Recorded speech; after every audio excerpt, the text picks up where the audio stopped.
ನಮಸ್ಕಾರ ಸ್ನೇಹಿತರೆ. ಭಾರತೀಯ ಅಂಚೆ ಇಲಾಖೆಯ ಖಾಯಂ ನೌಕರರು ಭಾರತೀಯ ಸೇನೆಗೆ ಸೇರಲು ಇರುವಂತಹ ಒಂದು ಸುವರ್ಣಾವಕಾಶ, ಅದುವೇ APS ಎನ್ರೋಲ್ಮೆಂಟ್ ಅಥವಾ ಆರ್ಮಿ ಪೋಸ್ಟಲ್ ಸರ್ವಿಸ್ ಎನ್ರೋಲ್ಮೆಂಟ್. ಇದರ ಬಗ್ಗೆ ಈ ವಿಡಿಯೋದಲ್ಲಿ ಸಂಪೂರ್ಣವಾದಂತಹ ಮಾಹಿತಿಯನ್ನು ಪಡೆದುಕೊಳ್ಳೋಣ.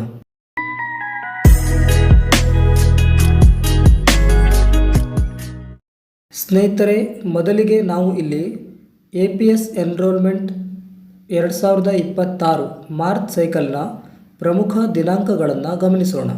ನಿಮ್ಮ ಅರ್ಜಿಗಳು ನಿಮ್ಮ ವಿಭಾಗದ ಮುಖ್ಯಸ್ಥರಿಗೆ ಅಂದರೆ SP, SSP ಅಥವಾ SRM ಇವರಿಗೆ ತಲುಪಲು ಕೊನೆಯ ದಿನಾಂಕ 9 ಮಾರ್ಚ್ 2026.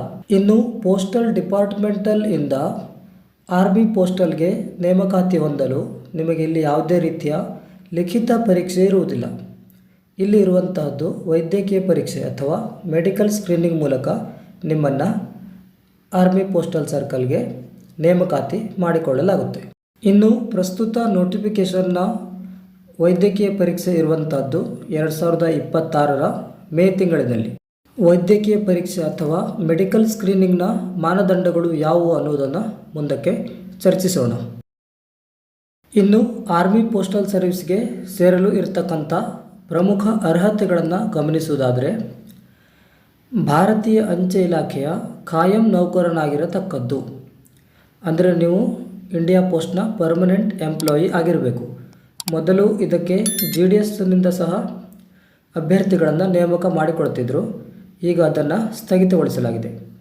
ಕೇವಲ ಡಿಪಾರ್ಟ್ಮೆಂಟಲ್ ನೌಕರರನ್ನು ಮಾತ್ರ ಈಗ APSಗೆ ಸೇರಿಸಿಕೊಳ್ಳಲಾಗುತ್ತೆ.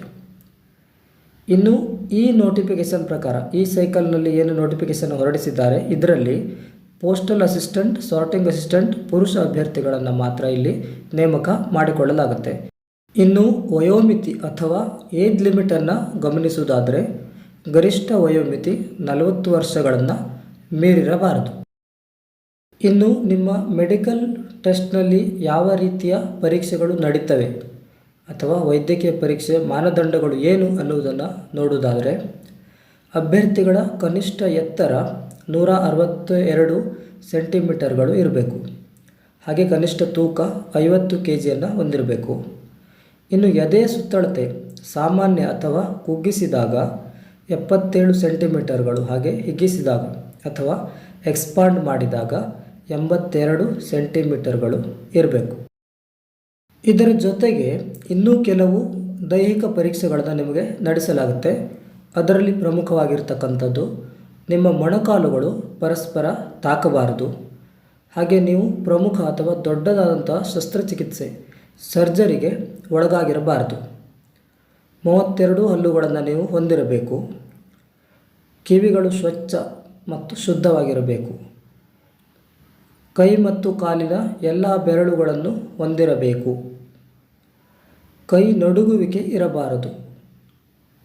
ಹಾಗೆ ಮೂಲವ್ಯಾಧಿ ಅಥವಾ ಪೈಲ್ಸ್ ಸಮಸ್ಯೆಯನ್ನು ನೀವು ಹೊಂದಿದರೆ ಅದಕ್ಕೆ ನೀವು ಟ್ರೀಟ್ಮೆಂಟನ್ನು ಪಡೆದುಕೊಂಡು ಅದನ್ನು ನಿವಾರಿಸಿಕೊಳ್ಳಬೇಕಾಗಿರ್ತದೆ. ಇನ್ನು ಇದರ ಜೊತೆಗೆ ಇನ್ನೊಂದು ಪ್ರಮುಖವಾದಂಥ ಪರೀಕ್ಷೆ ಇರುವಂಥದ್ದು ನಿಮ್ಮ ಕಣ್ಣಿನ ಪರೀಕ್ಷೆ, ಐ ಟೆಸ್ಟ್. ಹೆಚ್ಚಿನ ಜನ ಈ ಕಣ್ಣಿನ ಪರೀಕ್ಷೆಯಲ್ಲಿ ಡಿಸ್ಕ್ವಾಲಿಫೈಡ್ ಆಗ್ತಾರೆ. ಇದರಲ್ಲಿ ಬಣ್ಣ ಕುರುಡುತನ, ಕಲರ್ ಬ್ಲೈಂಡ್ನೆಸ್ ಅಂತ ಕರೀತಾರೆ, ಇದನ್ನು ಪರೀಕ್ಷೆ ಮಾಡ್ತಾರೆ. ವೈದ್ಯಕೀಯ ಅಧಿಕಾರಿಗಳು ನಿಗದಿತ ಪರೀಕ್ಷೆಗಳನ್ನು ನಡೆಸಿ ನಿಮ್ಮ ದೃಷ್ಟಿ ಸಾಮರ್ಥ್ಯವನ್ನು ಇಲ್ಲಿ ಪರೀಕ್ಷೆಗೆ ಒಳಪಡಿಸ್ತಾರೆ.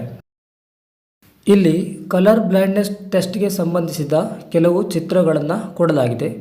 ಈ ರೀತಿಯ ಚಿತ್ರಗಳನ್ನು ನಿಮಗೆ ತೋರಿಸಿ ಇದರಲ್ಲಿರುವ ಸಂಖ್ಯೆಗಳು ಅಥವಾ ಸಂಕೇತಾಕ್ಷರಗಳು ಅಥವಾ ಯಾವುದೇ ಕೋಡ್ಗಳನ್ನು ನೀವು ಸರಿಯಾಗಿ ಗುರುತಿಸಲಿಕ್ಕೆ ನಿಮಗೆ ಹೇಳಲಾಗುತ್ತದೆ. ಇದರಲ್ಲಿ ನೀವು ತೇರ್ಗಡೆಯನ್ನು ಹೊಂದಬೇಕಾಗಿರ್ತದೆ. ಮಾರುಕಟ್ಟೆಗಳಲ್ಲಿ ಈ ರೀತಿಯ ಚಿತ್ರಗಳುಳ್ಳ ಪುಸ್ತಕಗಳು ಸಹ ಲಭ್ಯ ಇರುತ್ತೆ. ನೀವು ಅದನ್ನು ಖರೀದಿಸಿ ಪರೀಕ್ಷೆಯನ್ನು ಟೆಸ್ಟನ್ನು ನೀವು ಮನೆಯಲ್ಲೇ ಒಂದು ಸಲ ಅಭ್ಯಾಸ ಮಾಡಬಹುದು. ಇನ್ನು ಇಲ್ಲಿ ಅಭ್ಯರ್ಥಿಗಳ ಎತ್ತರ ಮತ್ತು ತೂಕದ ಅನುಪಾತ ಯಾವ ರೀತಿ ಇರಬೇಕು ಅನ್ನುವಂತಹ ಒಂದು ಮಾದರಿ ಚಾರ್ಟನ್ನು ಕೊಟ್ಟಿದ್ದೇವೆ. ನೀವು ಇದರ ಸ್ಕ್ರೀನ್ಶಾಟನ್ನು ತೆಗೆದುಕೊಂಡು ನಿಮ್ಮ ಎತ್ತರ ಮತ್ತು ವಯಸ್ಸಿಗೆ ಸಂಬಂಧಪಟ್ಟಂತೆ ನಿಮ್ಮ ತೂಕ ಎಷ್ಟಿದೆ ಅನ್ನೋದನ್ನು ಇಲ್ಲಿ ಚೆಕ್ ಮಾಡಿಕೊಳ್ಬೋದು. ಸೊ ಸ್ನೇಹಿತರೆ, ನೀವು ಪೋಸ್ಟಲ್ ಅಸಿಸ್ಟೆಂಟ್ ಅಥವಾ ಸಾರ್ಟಿಂಗ್ ಅಸಿಸ್ಟೆಂಟ್ ಅಭ್ಯರ್ಥಿಗಳಾಗಿದ್ದು ಭಾರತೀಯ ಸೇನೆಗೆ ಸೇರುವುದು ನಿಮ್ಮ ಕನಸಾಗಿದ್ದಲ್ಲಿ ನೀವು ಖಂಡಿತ ಈ ಫಾರ್ಮನ್ನು ಭರ್ತಿ ಮಾಡಿ. ಇನ್ನು ಇದಕ್ಕೆ ಸಂಬಂಧಿಸಿದಂತೆ ನಿಮ್ಮಲ್ಲಿ ಏನಾದರೂ ಗೊಂದಲಗಳಿದ್ದರೆ ಖಂಡಿತ ಕಮೆಂಟ್ ಮೂಲಕ ನಮ್ಮನ್ನು ಕೇಳ್ಬೋದು. ನಿಮ್ಮ ಪ್ರಶ್ನೆಗಳಿಗೆ ಉತ್ತರಿಸಲಾಗುತ್ತೆ. ಇನ್ನು ಈ APS ಎನ್ರೋಲ್ಮೆಂಟ್ ನೋಟಿಫಿಕೇಷನ್ PDF ಅನ್ನು ಈ ವಿಡಿಯೋದ ಡಿಸ್ಕ್ರಿಪ್ಷನ್ನಲ್ಲಿ ನೀವು ನೋಡ್ಬೋದು. ಅದನ್ನು ಡೌನ್ಲೋಡ್ ಮಾಡಿಕೊಂಡು ಸಂಪೂರ್ಣ ನೋಟಿಫಿಕೇಷನನ್ನು ನೀವು ಓದಿಕೊಳ್ಬೋದು.